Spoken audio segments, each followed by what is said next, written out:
What's up, guys? I'm Brady Romberg. I'm a stuntman, and I know a lot of people don't know much about stunts, but it's part of why I'm doing this documentary called Stunt Legends. One of the coolest things about my job is when I get to sit on set with some old-timers and just listen to them tell their stories. And it's a really small group of people who get to really know what happened behind the scenes on these movies. And that's really why I'm doing this documentary. It's because I want to preserve and share our history, with people who care. So, if you want a taste of what's to come, stay tuned. He said, "Bob, have you ever thought about being a stuntman?" I said, "A stuntman?" I said, "No, not really." Man, I thought it was crazy. I said, "Wow, these guys really do that?"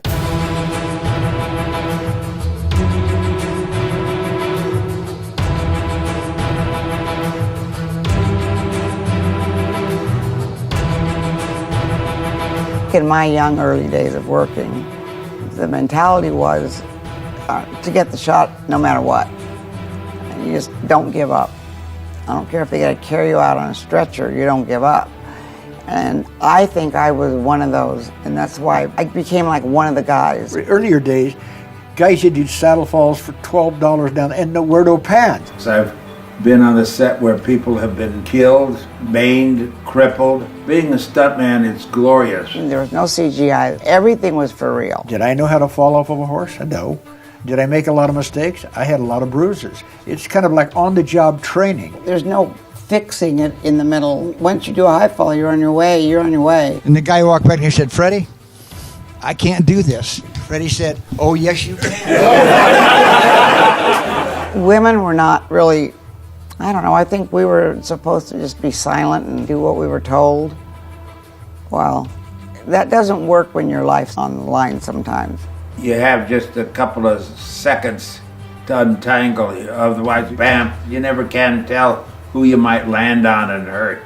A friend of mine tried to get me out of the car when I was underneath, but they told him not to because they didn't know whether my back was broken or neck was broken or whatever. So I had to lay there upside down in the car for about 28 minutes before the medevacs came. We were the investigators for the motion picture industry for accidents. I investigated several accidents of a very close friend, Dar Robinson, for example. I went down and investigated Dar's passing. Losing stunt people, it is like losing one of your family members. You have to get past it and over it. Otherwise, none of us would ever do it again. I mean, how many people want to run out in front of a car and get hit and thrown through the air? You know, if you're in your right mind, it's crazy. And the wagon's coming. I'm like, oh my God, I got the cameraman by the belt and there's nowhere to go. We're both going to die. So the wagon flips over and just disintegrates on the ground right there, and the chickens are everything. No, it's just a chaotic wreck, and it's wonderful. The director goes, keep rolling. And he feels a pat on the shoulder. He goes, "What are you doing here?" He says, "What do you mean?" He says, "Why aren't you in the wagon?" He says, "A guy could get hurt in there." He says, "Well, what am I paying you $1,500 for? To turn the wagon over. It's over, isn't it?" You know, Debbie Evans basically was the first girl to turn over a car on chips. First girl. I mean, to have a girl turn over a car, come on now. You got to be kidding me. You got to let a girl turn over a car?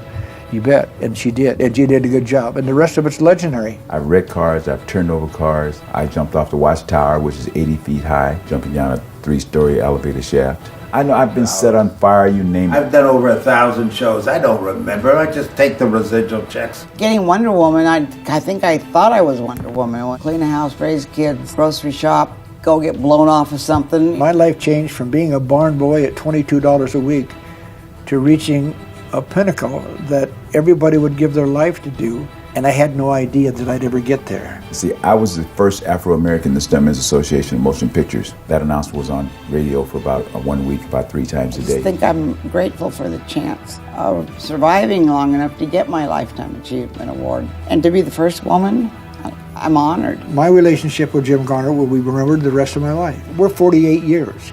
Those relationships don't exist. I got to rub elbows with presidents.